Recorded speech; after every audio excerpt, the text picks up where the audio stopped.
इस तुजुके बाबरी का फारसी अनुवाद 4 व्यक्तियों ने किया। ठीक है, पहला शेख जैतुद्दीन ख्वाजा है, दूसरा जैना खां और पाइंदा हसन है, तीसरा अब्दुल रहीम खाने खाना है, चौथा तालिब तुर्बती है।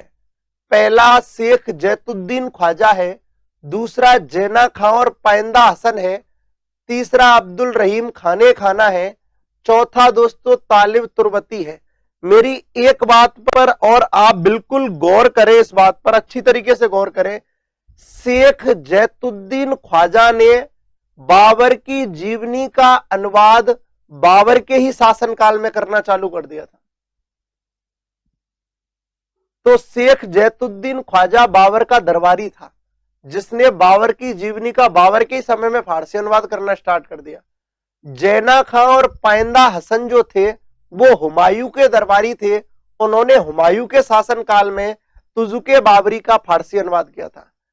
अब्दुल रहीम खाने खाना ये अकबर का दरबारी था, इसने अकबर के समय में तुजुके बाबरी का फारसी अनुवाद किया। तालिब तुर्बती ये शाहजहां का दरबारी कवि था, इसने शाहजहां के समय में तुजुके बाबरी का फारसी अनुवाद किया था। तो बहुत सारी चीजें जो मैं आपको लिखाता नहीं हूं। ठीक है, आगे अपन बातें करें तो थोड़ा सा और बढ़ते हैं। इसका हिंदी अनुवाद भी हुआ है तुजुके बाबरी का, और अंग्रेजी अनुवाद भी हुआ है। ठीक है, तो आप एक बार सारे के सारे, सबसे पहले शेख जैतुद्दीन ने बाबर के समय किया तो बाबर सबसे पहले आया है। फिर हुमायूं शासक बना तो हुमायूं के समय में जैना खां और पाइंदा हसन, ये 2 व्यक्ति हैं, एक जैना खां एक पाइंदा हसन है, इन 2 व्यक्तियों ने किया है। तीसरा अब्दुल रहीम खाने खाना ने किया है, चौथा तालिब तुर्बती ने किया है। ठीक है, अब आगे बढ़ूं।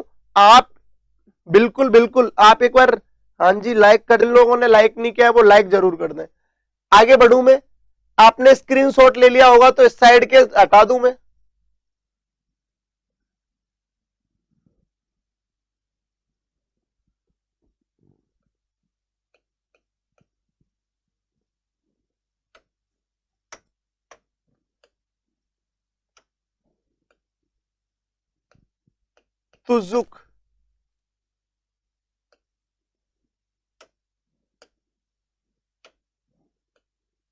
तुजुक अंग्रेजी अनुवाद है और ये हिंदी अनुवाद है।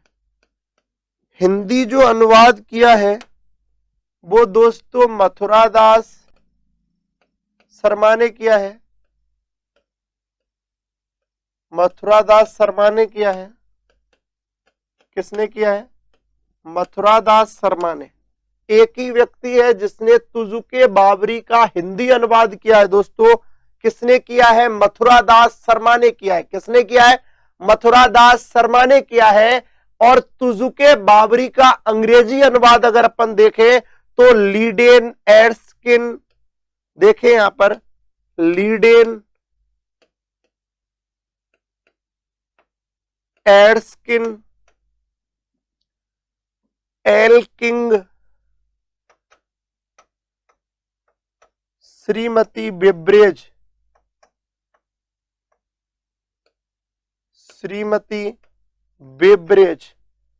इन्होंने किया है। समझे आप अच्छी तरीके से? बिल्कुल आप लोग लाइक में कमी मत छोड़ो, मैं मैटर में कमी नहीं छोड़ूंगा।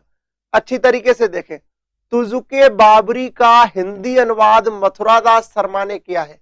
आपके सामने है मथुरादास शर्मा। अंग्रेजी अनुवाद लीडेन एर्स्किन, एल्किंग और श्रीमती बेब्रेज, एक महिला और 3 पुरुष। बिल्कुल दोस्तों, रविंदर सेन तू पढ़ ले, अगर मैं घर चला जाता तो तू पढ़ता कहां से? पढ़ ले तो इससे अच्छा। क्या करूं, 30-20 बनाने का क्या मन ही नहीं होता। आजकल आप लोगों से लगा भी इतना हो गया है। लीडेन एर्स्किन, एल्किंग और श्रीमती बेब्रेज नामक व्यक्तियों ने तुजुके बाबरी यानी तुर्की ग्रंथ का अंग्रेजी अनुवाद किया। आप स्क्रीनशॉट लें, थोड़ा सा आगे बढ़ते हैं। बिल्कुल आप स्क्रीनशॉट लें। Good morning.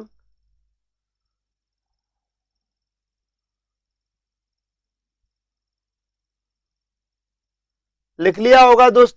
अंग्रेजी अनुवाद लीडियन, एडस्किन, एल्किंग और श्रीमती बेब्रेज ने। इधर देखें आप, इधर देखें आप, अच्छी तरीके से समझें। बाबर ने अपनी जीवनी लिखी कौन सी? बाबरनामा। बाबरनामा या तुजुके बाबरी या वाकियाते बाबरी, इसको समझो आप लोग। दोस्तों बाबर ने अपनी आत्मकथा लिख दी, पहला बादशाह है जिसने अपनी जीवनी लिखी है, आत्मकथा लिखी है। क्या नाम है उसका? तुजुके बाबरी। याद रखना दोस्तों, जो बाबरनामा है यानी कि तुजुके बाबरी के दो प्रमुख उपनाम है, एक तो बाबरनामा, एक वाकियाते बाबरी। किस भाषा में है? तुर्की भाषा में है। बाबर पहला बादशाह जिसने अपनी जीवनी लिखी है। इसका फारसी अनुवाद किया चार प्रसिद्ध इतिहासकारों ने। शेख जैतुद्दीन ख्वाजा, पहला कौन है? शेख जैतुद्दीन ख्वाजा है। दूसरा जैना खां और पाइंदा हसन है। तीसरा अब्दुल रहीम खाने खाना है। चौथा तालिब तुर्बती है। शेख जैतुद्दीन ख्वाजा ने बाबर के समय में ही बाबरनामा का फारसी अनुवाद किया था। जैना खां और पाइंदा हसन पर हुमायूं ने फारसी अनुवाद करवाया था। अब्दुल रहीम खाने खाना पर अकबर ने फारसी अनुवाद करवाया था। तालिब तुर्बती पर शाहजहां ने फारसी अनुवाद करवाया था। आप स्क्रीनशॉट ले चुके हो। आगे बढ़ते हैं दोस्तों, आगे अपन बात करें, नेक्स्ट अपन आगे बात करते हैं दोस्तों। तो आगे अपन ने क्या देखा? आगे अपन ने देखा बाबर की कुछ अन्य महत्वपूर्ण बातें। सड़कों के मापन हेतु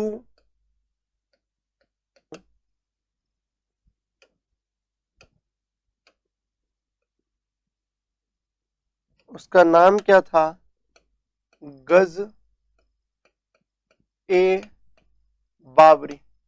सड़कों के मापन हेतु, दूरी के मापन हेतु उसने एक पैमाने का निर्माण करवाया जिसका नाम था गजे बाबरी। क्या था दोस्तों? गजे बाबरी। आगे अपन बात करें,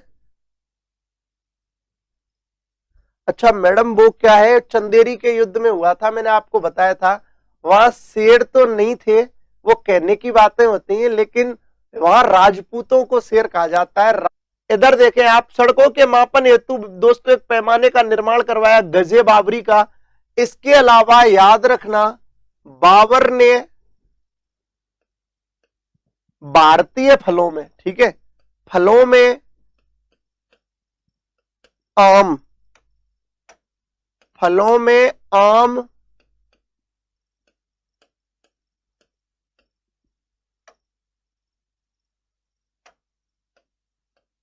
और पशुओं में हाथी और पशुओं में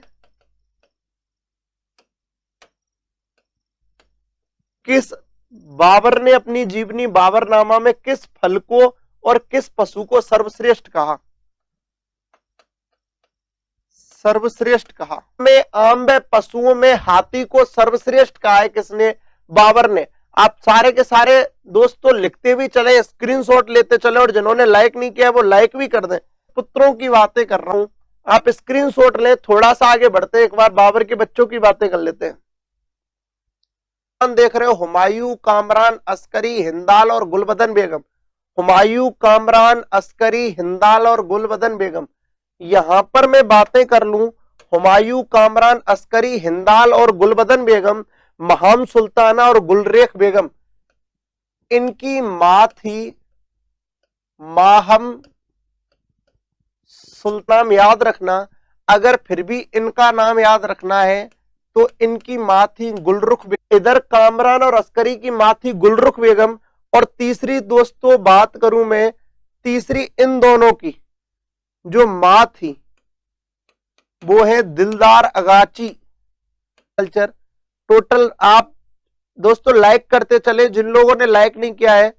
मितांश वैष्णव जी, बाबर ने भारत में केवल एक चीज प्रमुखतया बनवाई थी, वो मैं आपको भली भांति कराऊंगा और पहले भी करा चुका हूं, अगर आपने स्टार्टिंग से देखा होगा तो। मैंने स्टार्टिंग में कराया था आराम बाग आगरा, ये इसी ने बनवाया था और कुछ नहीं बनवाया। समझ रहे हो, इसका शासन ही कितना रहा है, लड़ता ही रहा है। 3-4 साल तो शासन किया है इसने भारत में, उनमें लड़ता रहा है। हुमायूं में, अकबर में इतने निर्माण कराऊंगा आप ये कहोगे बहुत निर्माण कराऊंगा। गणपत वर्मा जी कंटिन्यू आर्ट एंड कल्चर करा रहा हूं इनका, आपने स्टार्टिंग से नहीं देखा है, आप देखना एक बार। बाबर के बाद हुमायूं से आर्ट एंड कल्चर स्टार्ट हो जाएगा इंडियन हिस्ट्री का, ठीक है। इधर देखो, आगे अपन बात करें संतान हुमायूं, कामरान, अस्करी, हिंदाल और गुलबदन बेगम। बाबर ने पहले मरने से पहले ही अपनी वसीयत लिखवा दी थी। चारों भाइयों में बराबर हिस्सा दिया था, लेकिन सर्वाधिक हुमायूं को दिया था, उससे कम कामरान को दिया था। 6:5 दिया था हुमायूं को और कामरान को, बाकी हिंदाल और इसको तो कम ही दिया था, ठीक है। आगे अपन बात करें, अच्छा इनकी पत्नियों के नाम बहुत है या और लिखाऊं? बाबर की 3 मैडम है तो आपने देख ही ली है, बिल्कुल 3 मैडम देख ली हैं।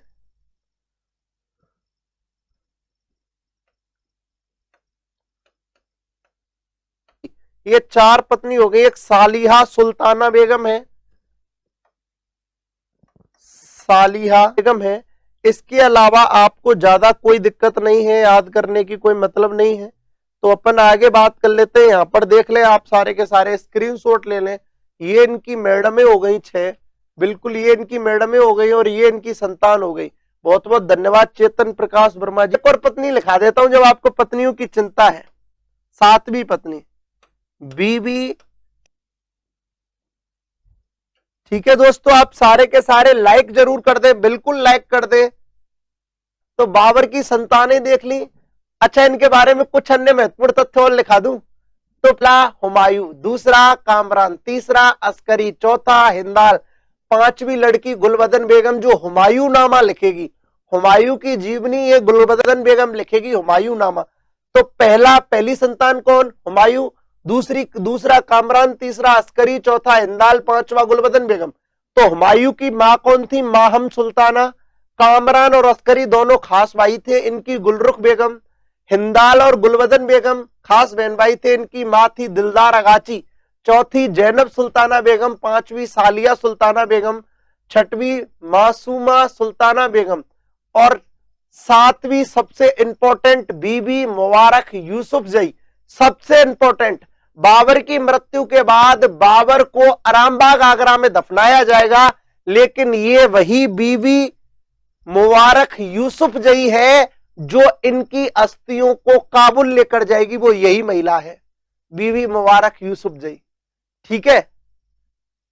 आप स्क्रीनशॉट ले ले सारे के सारे, बिल्कुल स्क्रीनशॉट ले ले। मैं थोड़ा सा आगे और बढ़ जाता हूं।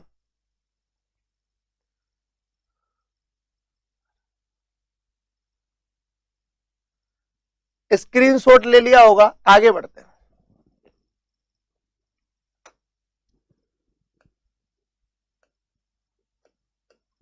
बाबर का नूरे अफगान या आरामबाग का क्या करवाया? निर्माण करवाया किसने? बाबर ने। बाबर ने चलाए चांदी के सिक्के, चलाए सिक्के, प्रमुख सिक्के थे जिनमें दोस्तों पहला सिक्का था शाहरुख। पहला सिक्का क्या था? शाहरुख नाम से, दूसरा बाबरी नाम से। एक सिक्का चलाया शाहरुख और एक चलाया बाबरी। 2 सिक्के चलाए शाहरुख और बाबरी नाम से सिक्के चलाए। दोस्तों ये सिक्का प्रमुखतः काबुल में प्रसिद्ध हुआ।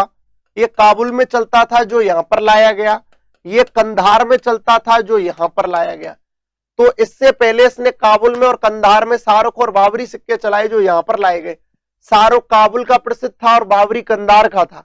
आगे अपन बात करूं नेक्स्ट, ये निर्माता है मुवैयान शैली का, निर्माता है, इसने जन्म दिया है किसको? मुवैयान शैली को, या मैं कह दूं जन्मदाता लिख देता हूं इसको। ये जन्मदाता है, ये जन्मदाता है काय का? मुवैयान शैली का, मुवैयान शैली का। अब आप कह रहे होंगे मुवैयान शैली क्या है?